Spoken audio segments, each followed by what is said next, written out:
Derrick, what's going on there so far? Welcome. Yeah. Well, yeah, thanks, Bernie. Good to hear from you. There are meetings today. Today's kind of the official. I don't know what they're doing. It's the official start of it. So yesterday there were meetings about arbitration. So today is more the formal head of baseball operations. They still call them the GM meetings, but they probably should rename them the Pogo meetings. The meeting's name has not kept up with the title inflation going on in baseball. Title inflation, yeah. They're having formal meetings. It's kind of an interesting time because, they have to go through the process as set forth in the current collective bargaining agreement, even here in the final breaths of that CBA. They're kind of going through, the roster decisions and the roster deadlines and there's agents here meeting, though. We were just talking about how it's just not as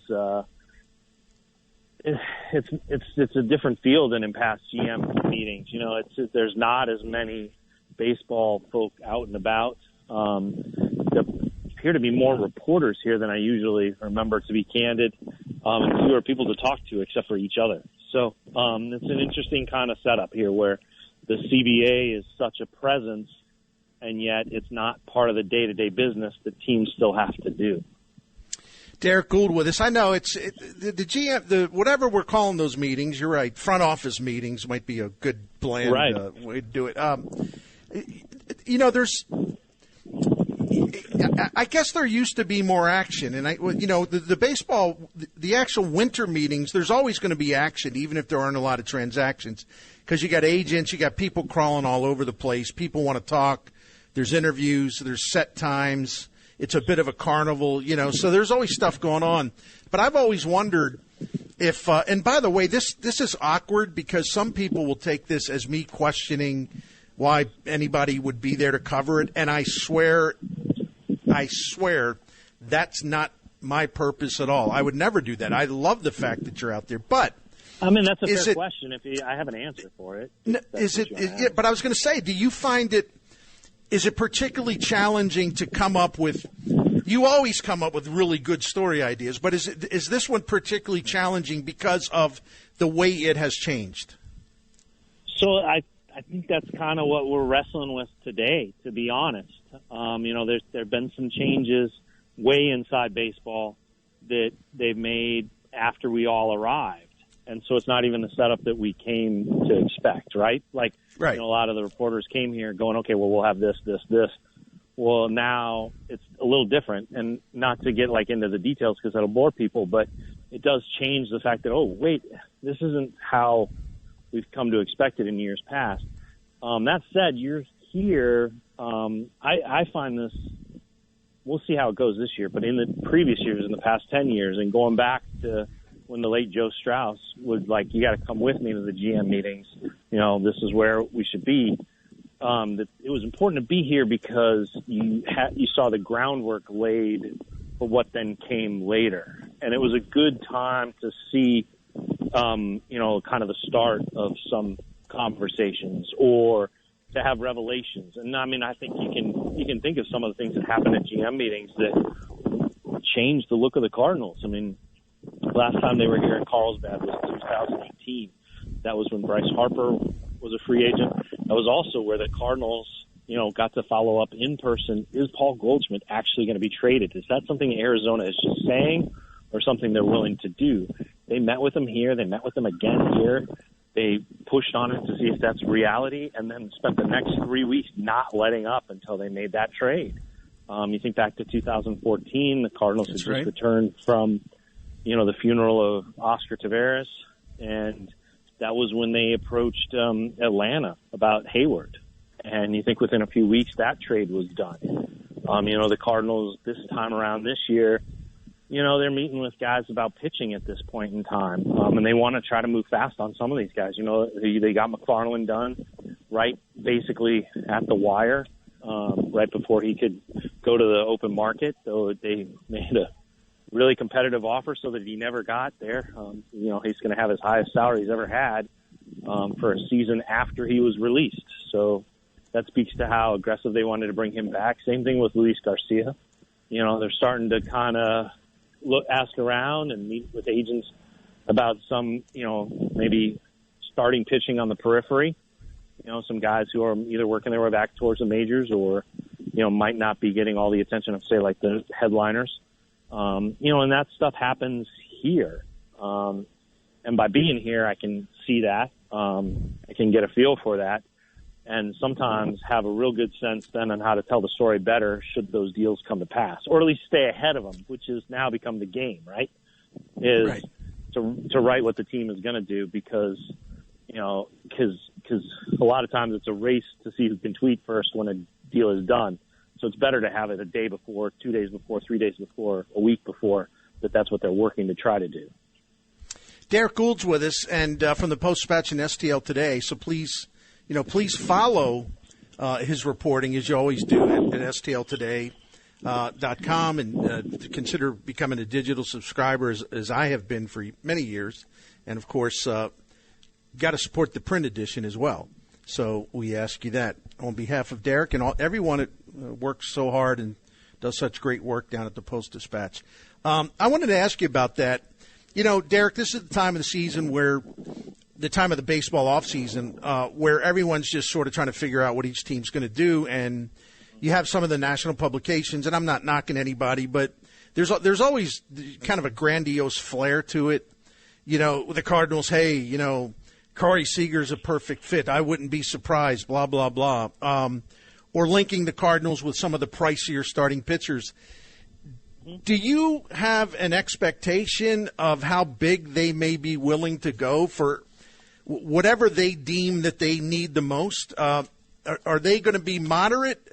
Is there any way that they're going to be a big player financially? Not so much a trade, but I'm talking about actual free agent signings. I personally would be surprised. What about you? I would be for a shortstop. In terms of the length of contract that those are going to command. The Cardinals are still operating under the belief and the confidence that Nolan Arenado will spend the rest of his career with the Cardinals. And, you know, while the Rockies are picking up some of that freight, there's still a significant amount of that they've committed then to third base. And that's, you know, they got 2 contracts, though. You know, Goldschmidt's is, as odd as this sounds, you know, Goldschmidt's is kind of getting towards the end a little bit when you start thinking about 3-4 year plans. But, you know, their situation, it sure seems like, you know, the payroll is going to go up from last year, but some of that has already started, right? You know, Adam Wainwright's going to make more than twice as much as he made this year, next year. Molina's going to make more next year than he did this year.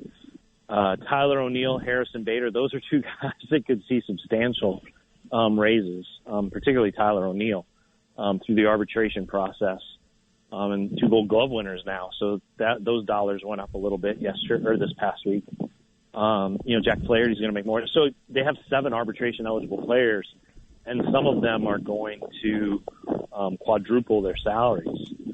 So, you know, you keep that in mind, and all of a sudden, like, the money that's faded off the books, you know, starts to deteriorate quite a bit. And I've seen some different, like, well, they have the money to spend and they have the reason to spend, you know, the farewell tour for Molina and Wainwright. But, you know, you also have to bake in these raises that are already there. That said, you know, I think, you know, they've always been more willing to spend more short term on deals than to go big and long term, especially when you get into like the auction house things, which just Bill DeWitt has flatly said they like to avoid. They would rather trade and extend than go into a bidding war for a Corey Seager or a, you know, Carlos Correa or something along those lines. So I think what you're looking at is not that they wouldn't be willing to spend big in your terms, but it's got to be on the shorter term side.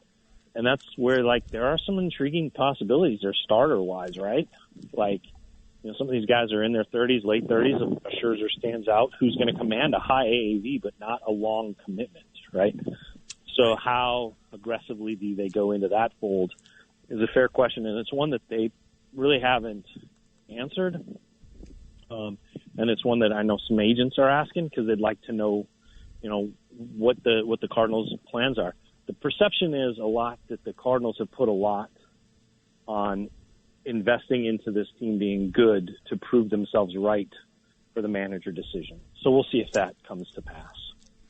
Derrick, I wanted to ask you about the pending addition of Skip Schumaker as the bench coach, and as you've reported, confirmed that, but also the fact that the staff, the principal figures of the coaching staff will return in 2022. Yeah, everybody but one. Yeah, as you've been, reporting all along. And I wanted to, because you and I haven't chatted since then, I wanted to get your opinion, of what attributes Skip Schumaker will bring to this position. I mean, we all love this guy, but what attributes specifically make him a good fit? Well, can I start with one that I find the most fascinating, and we'll see how it plays out? Please. Here's a guy who has not been a Cardinal for 9 years. That really stands out to me because he is not in the bubble. He's been outside. He's seen the world beyond the feathers. He's going to bring back information from what other teams do. He's there with the Reds. He's been with the Dodgers. He's been a coach now with the Padres. He's clashed with the Giants in their division, clashed with the Dodgers in their division. Has worked for multiple managers now, none of whom have ties to the Cardinals. I think the sense that they're not getting somebody from within, but someone who grew up there and has an appreciation. It's almost like Skip grew up in the Cardinals system, got his bachelor's degree in the Cardinals system, and then went off to law school on the coast. And he's coming back to be the hometown lawyer and offer a new perspective on things. He's got his graduate degree from somewhere else, and they'll benefit from that, or I think they will. I'm eager to see how that plays out, especially because the one attribute that we know he has is complete and utter respect from anyone he's going to be dealing with. I mean, if he talks to Mo, respect. If he talks to DeWitt, respect. If he talks to Oliver Marmol, respect. If he talks to any of the rookies around who weren't around when he played, respect. Because you know who's going to be listening if you don't show him respect? Yadier Molina, who loves the guy. Adam Wainwright, who loves the guy. Nolan Arenado, who loves the guy. They're close. So, I think he brings this. I mean, players, not just on the Padres, but players around baseball see Skip as a rising standout and a future manager. And, now people will go, well, does that mean that him coming to the Cardinals means Marmol will be looking over their shoulder? No, it doesn't. It does mean that Skip may, use this, as other bench coaches have, to trampoline into a manager position. But he'll do so having come back and have immediate credibility with anybody he talks to. Well, that was all very well said. And this is a related question, but in your mind, what does it say about Oli Marmol that all of these coaches are coming back? Plus, Skip Schumaker decided to jump in at a pretty high-profile job. That seems to reflect well on the Cardinals' young new manager. Yeah, well, the coaching staff, Marmol was a big part of, being kind of a unifier for that coaching staff already, like a guy who, they all kind of trusted, and their return is based on, he's going to be the leader. It also is worth noting that the Cardinals made it very sweet for many of them to return. A lot of them got good raises. Several of them got multi-year deals. Joe Bell moved on to the Angels, but he was offered a raise and a major league role. Now the structure of that role and how the Cardinals are going to do their hitting coach is still up in the air. Or not the hitting coach, but you know what I mean. The hitting coach ensemble is still up in the air. But the fact of the matter is that the coaches are coming back, and the Cardinals realized that they needed to sweeten the reason for them to come back. Marmol played a role in that because they got his trust, and working relationship. I think in some ways with Skip, it shows his persistence. Skip turned him down, and they went back to him. And he had, concerns about okay, what's it going to be like leaving the coast? What's it going to be like, committing to the Cardinals when, he wants to be near his family. That was something that he had with San Diego that he won't have with St. Louis if his family stays here. And what does that look like? Also, what makes it not a lateral move? Going from associate manager / bench coach to straight up bench coach. What makes that not a lateral move other than you think you're moving up in the standings, right?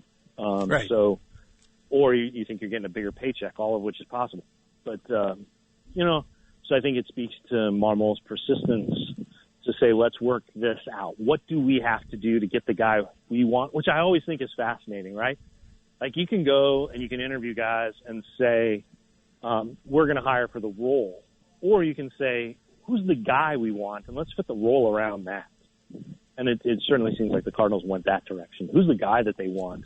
They had long talks with Holiday too. And their persistence there still shows. I mean, they want to find a way for him to be involved in this. Is it going to be enough to lure him out of Stillwater? No, because it's not like, he wanted to talk about a larger role, but they still can find a place for him. Is there still a way to involve him? Marmol and him are close, and Shu and Matt Holiday are close. So you can kind of see how Marmol is working his relationships and the respect he has beyond maybe the connections everybody now sees.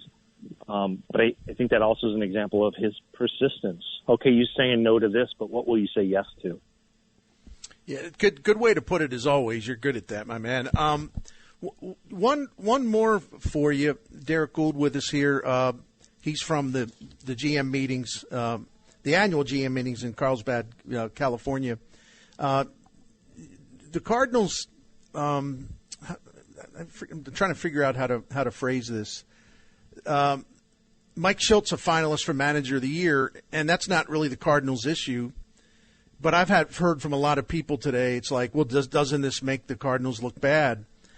And I don't think it does. I'm just giving you my opinion because they claim they made the change for, in effect, non-baseball reasons largely. The philosophical differences. There were some things going on that prompted them to say we need to change things. But I don't think they ever maligned like his work and sort of the results of his managing. And so, but it is an interesting situation to say the least. You're a finalist for the. Go ahead. I'm sorry, my friend. Yeah. Oh, no. It's quite the opposite, right? I mean, while the brevity of the release was striking and it did not have the, resume-building quotes that say the release of firing Matheny did, that had to do with the haste in which it was written, not in the reflection of how the Cardinals felt about Shildt, right? Okay.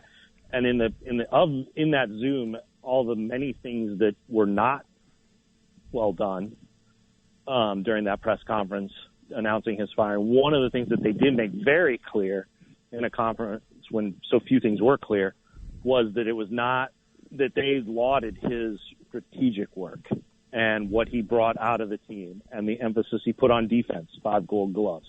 I mean, you think about this past week, right? For the past 72 hours have been an affirmation of what Shildt changed for the Cardinals starting in 2018 and then through this time, right? 5 Gold Gloves, no team had ever done that. He's a finalist for the Manager of the Year award. He's twice finished 4th or higher in it, won it in 2019. He's received votes for the award every year he was manager, including the one where he was only manager for half a season. The Cardinals, I don't think, the Cardinals wouldn't have much of a platform to stand there and say this was a decision based on strategy. And I know some fans want to hear that. They want to believe that. They want to say, well, clearly the decision he made in the wild card game was costly. It wasn't. And also, they said philosophical differences about when they removed Mark Budaska as hitting coach. They said the same thing when they replaced Walt Jocketty as general manager.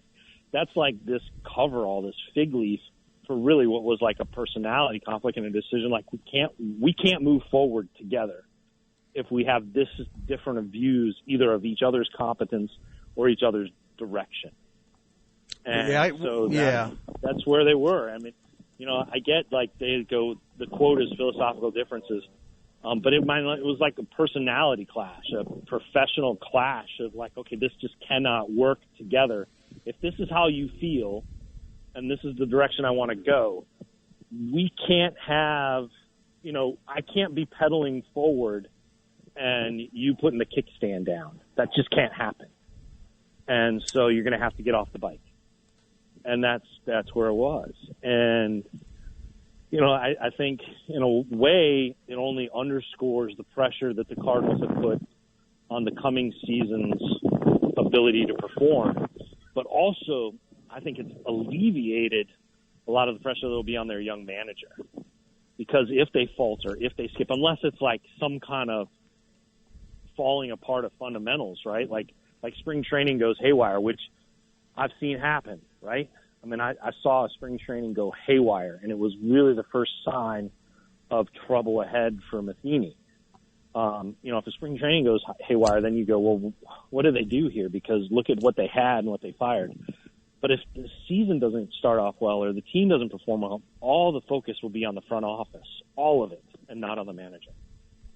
Derrick, I'm out of time. I just want to thank you for taking a break from your reporting and just your searching for stories and planting the seeds for stories. Thanks for taking a break to talk to us from the GM meetings, and appreciate you very much, and the Post-Dispatch STL Today very much. So we'll talk soon. All right. Happy to talk with you. I'll speak with you next week. Have a great week, Bernie. I hope so, my friend. I want to. Yeah, thank you so much. That's our friend Derrick Goold, and we're going to be talking to Matt Hayes of Saturday Down South here soon. And I think it's worth talking about, and we could have a conversation, a lengthier conversation about it. I do think it's an unusual situation, to say the least, but there have been other times in baseball history where, a good manager is replaced. Usually personality clashes, George Steinbrenner, Billy Martin being an obvious example. Dick Williams had those kind of things. He's a Hall of Fame manager. He didn't stay in one place for too long. But Shildt's a different kind of guy than the guys I mentioned. And there's been other examples of that too. But you could make a case that it does make the Cardinals look bad. I mean, if you're inclined to believe they made a mistake by removing Shildt, and everyone's entitled to their opinion, and perhaps they did make a mistake. We'll never know until 2022 will give us our first real glimpse of how that decision turned out. But this really wasn't about, we don't like him as a manager. We think he did a bad job as a manager. I think they liked a lot of what he did as a manager. And so did the baseball writers who cover the sport. I mean, as Derrick Goold pointed out, he got votes just for managing half a season in 2018, and he won it in 2019, and he got a lot of votes last year. And he's obviously one of the top 3 vote getters this year. He wouldn't be a finalist, and they're going to announce those voting results, I think, November the 16th.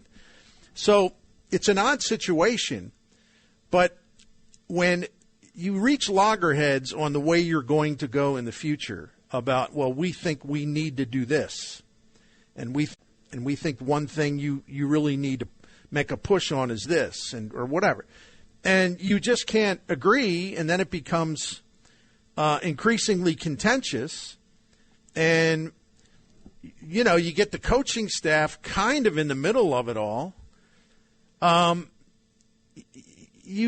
The fact that you feel like you got to make a change because of irreconcilable differences, basically, that's the reason why the change was made. Not because the Cardinals didn't win enough games, but sort of their approach going forward, approach that they felt maybe was missing some stuff that could have been implemented last year, even the year before. So it's a tricky situation, but around the country, I've picked up on this vibe of like, this guy's a Manager of the Year finalist, but yet he's not good enough to manage the mighty Cardinals. I mean, I get it. I do get it. But it's a lot more complicated than that. And I've said that from the beginning. It's really complicated. And also the things that Shildt brought to the job from an attribute standpoint, player relations, being a teacher, emphasizing the right things, defense, base running, fundamentally sharp. I could go on, but the big attributes there, a winning clubhouse culture, right? They believe, and I'm talking about Mo and DeWitt and Gersh, Randy Flores, whomever, they believe that they will not lose those attributes because Marmol also has the same ones. You see what I'm saying? So the question is better harmony and unity and working better together, manager and coaches, plus a better relationship between the front office, the manager, the analytics department, where they truly are working together. I mean, so those things are not necessarily like, well, in fact, they're not. They're not. It has nothing to do with like, well, Shildt, I don't like the way he used, these 2 or 3 relievers. It had nothing to do with it. I don't like the way he set his lineup. It had nothing to do with that. It's more about philosophy going forward, and that's the honest truth. And some relationships had soured, and that's the honest truth too. And it's just hard to. It is hard to make it all fit in a nice little box for us, but like I said, it is complicated.